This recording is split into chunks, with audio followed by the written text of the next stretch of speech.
Action. C'est parti. Salut les gens. Gentil coin de bureau. Comment ça va?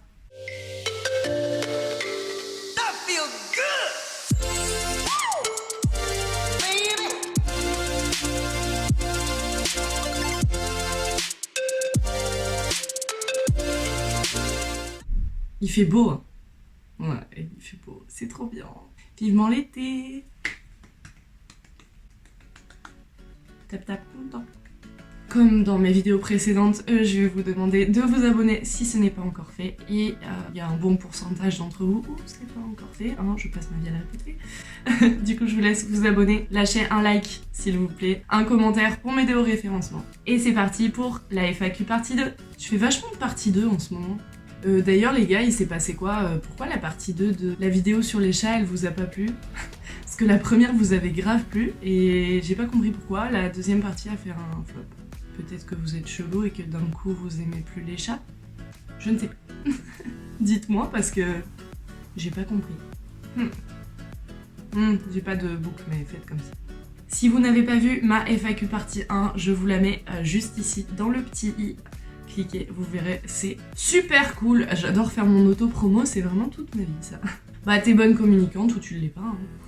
Pour éviter que ça dure 1000 ans, hein, comme d'habitude, c'est parti. On va commencer par quoi? Tiens, ça. Quel est ton dessin animé préféré? Alors oui, faut savoir un truc sur moi, c'est que, désolée, mais je suis pas très fan des Disney. Il y en a beaucoup que j'aime, que j'adore en fait, mais en ayant discuté avec ma meilleure amie, on s'est très vite rendu compte que ma mère m'a beaucoup montré de dessins animés Disney sur les animaux. Ce qui fait que mes rêves Disney en matière d'enfance, c'est Bambi, Le Roi Lion, Rox et Rookie, La Belle et le Clochard, mais pas des trucs du genre Cendrillon, La Belle et la Bête, Mulan. Donc désolée de vous décevoir, c'est pas un Disney mon dessin animé préféré. J'aurais tendance à dire L'étrange Noël de Mr. Jack, mais je vais peut-être dire Alice au Pays des Merveilles, parce qu'Alice au Pays des Merveilles est mon livre préféré. Voilà. Si tu pouvais choisir un pouvoir, tu choisirais quoi? J'ai déjà réfléchi à cette question, et j'ai déjà répondu à cette question dans ma tête, mais je me souviens plus ce que je m'étais dit. Je choisirais sûrement le pouvoir du temps. Que ce soit voyager dans le temps, que ce soit arrêter le temps, l'accélérer. Je pense que c'est un pouvoir cool parce que le temps, c'est la seule chose qu'on ne peut pas contrôler finalement. Et c'est aussi quelque chose qui nous fait excessivement peur quand on voit toutes ces mamies qui s'injectent du botox à tout va, qui ressemblent aux frères Bogdanov juste parce qu'elles ont peur de vieillir. Je pense que c'est pas un secret de l'humanité quand on dit que le temps nous fait clairement peur. Donc je dirais le temps. Pas forcément pour voir mon avenir, mais ne serait-ce que pour faire passer plus vite les moments chiants et pouvoir faire pause quand il y a un moment vraiment cool. Ne serait-ce que pour se reposer, par exemple. Ça fait du bien de temps en temps. Ça c'est drôle. Une anecdote dans ton salon de barbière. Alors, j'en ai plein. En vrai, on va pas se mentir, hein, dès qu'on travaille en contact avec la clientèle, les anecdotes s'affusent, hein, parce que c'est là qu'on se rend compte à quel point les gens peuvent être un peu cons quand même. Mais j'en ai une en particulier. Apprends à parler français, Camille. J'en ai une en particulier qui est celle d'un gars qui était venu se faire couper les cheveux. Je lui demande, du coup, normalement, qu'est-ce qu'il veut comme coupe? Il me dit, je sais pas. Donc déjà, je fais, bah je peux pas savoir à ta place. Je sais pas si vous êtes au courant, mais en ce moment, les coupes, on va dire classiques, c'est court sur les côtés, un peu plus long dessus, coupe de mec classique. Donc je lui dis ça, je lui dis donc je fais un petit peu plus court sur les côtés, un petit peu plus long dessus. Il me dit, par exemple, ok, je lui dis, vous savez peut-être la longueur que vous voulez sur les côtés, peut-être qu'un ancien coiffeur vous a déjà dit le numéro du sabot par exemple. Non. D'accord, ça va être facile, hein. Il y avait mes collègues qui me regardaient à ce moment-là, qui se foutaient de ma gueule, et j'étais là, ne perds pas ton sang-froid. Ne perds pas ton sang-froid. En gros, je lui dis, mais en fait, je fais quoi exactement? Il me dit, faites comme vous le sentez. Alors déjà, je déteste les clients qui font ça. Parce que très clairement, je pense que c'est des gens qui ne savent absolument pas ce qu'ils veulent. Et si jamais tu leur fais quelque chose qui ne leur plaît pas, même s'ils t'ont dit fais ce que tu veux, bah ils vont s'en prendre à toi. Enfin je veux dire, c'est toi la responsable. Donc j'aime pas trop ce genre de truc. Donc là, j'avais très clairement envie de lui donner la tondeuse et les ciseaux et de lui dire démerde-toi. Franchement, coupe-toi les cheveux. Démerde-toi. Voilà, petite anecdote. Après, ça m'est pas arrivé qu'une fois, hein, en vrai.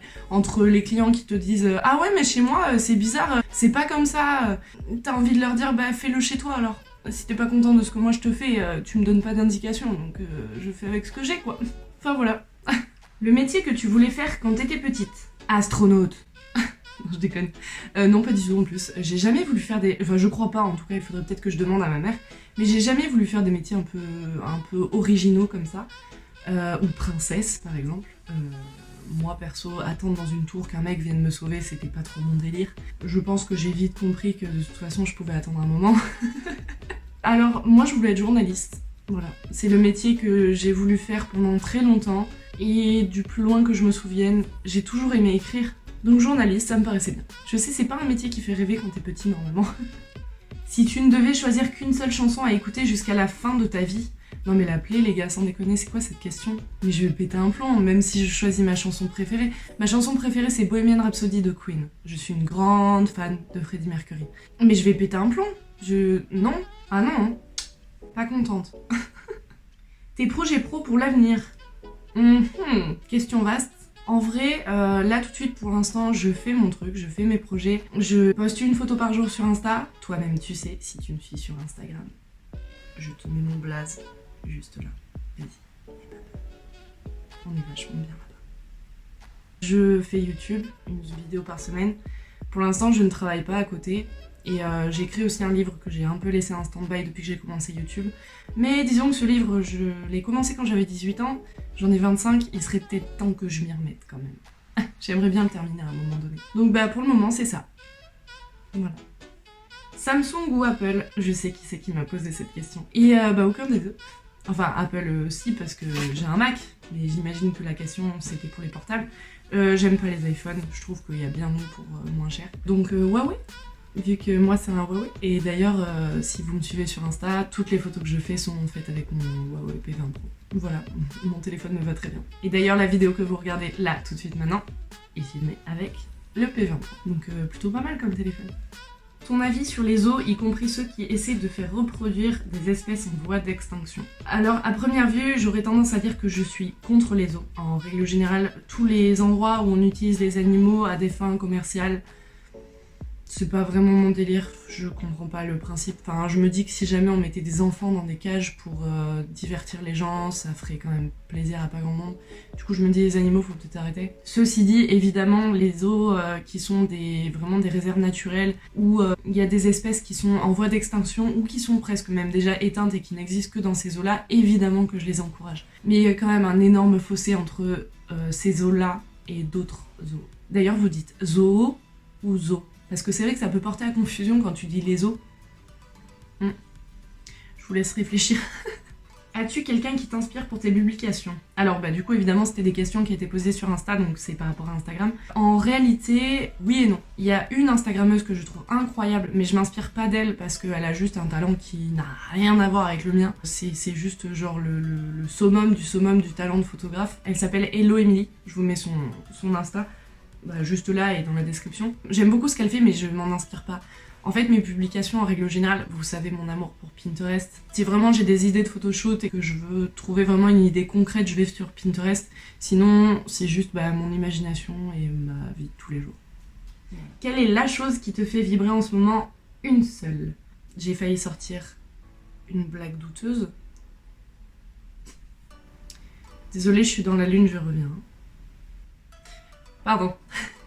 J'en ai aucune idée. En toute honnêteté, je suis arrivée à un stade de ma vie où je suis vraiment heureuse de mon quotidien. Je suis vraiment bien dans ce que je fais, ça me plaît en fait. Faire des photos tous les jours, filmer une vidéo par semaine pour vous, ça me fait super plaisir. Il y a mon livre aussi qui m'attend, j'ai plein d'idées cool et de projets qui me font vachement plaisir. Donc une chose qui me fait vibrer, je dirais peut-être apprendre des nouvelles choses. J'adore apprendre, c'est ce qui rythme ma vie en fait au quotidien.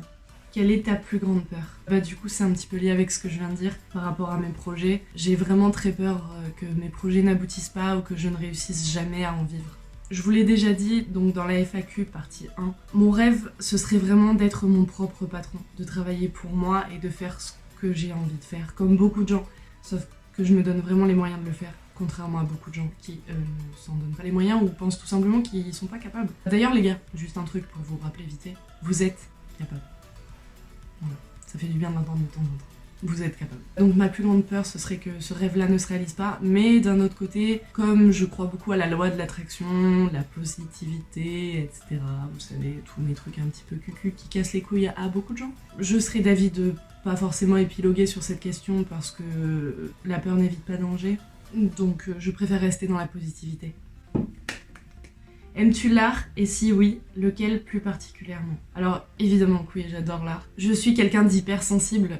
J'ai déjà eu cette conversation avec toi d'ailleurs qui me pose cette question. Mon hypersensibilité me fait voir des choses que j'ai l'impression que les autres ne voient pas. C'est pas genre je suis pas en train de dire que je suis un super héros ou quoi que ce soit et que j'ai des super pouvoirs. Mais j'ai l'impression d'être sensible à des choses que les gens ont l'habitude de voir au quotidien, auxquels on s'est habitué. Moi, c'est des trucs qui me font encore halluciner, comme par exemple les couchers de soleil, certaines associations de couleurs, des paysages particuliers. Même presque au bout de 2 ans, là où j'habite, je suis toujours encore impressionnée par la vue que j'ai de mon appartement. C'est ça qui fait que je suis sensible à l'art, je pense. Et lequel plus particulièrement? La photo. Je suis obligée de dire la photo. J'adore le dessin, j'adore la couture, j'adore le tricot, j'adore plein d'arts différents, mais la photo, c'est vraiment mon moyen d'expression. Je prétends pas du tout être une très bonne photographe et encore moins une photographe professionnelle, hein, pas du tout. Mais c'est vraiment mon moyen d'expression. Ça me permet de montrer la vie telle que moi je la vois. Donc, ouais, la photo. Je vérifie, mais je crois qu'on a lu toutes les questions. Et ben vous en avez posé quand même pas mal, hein. Je pense qu'on peut s'arrêter ici. Comme je vous l'ai dit en début de vidéo, je vous laisse vous abonner, lâcher un like et un commentaire, n'hésitez pas. En tout cas, je vous souhaite une bonne journée, une bonne soirée, une bonne nuit, peu importe à quel moment de la journée vous regardez cette vidéo. Et en attendant, je vous dis à plus pour la prochaine vidéo.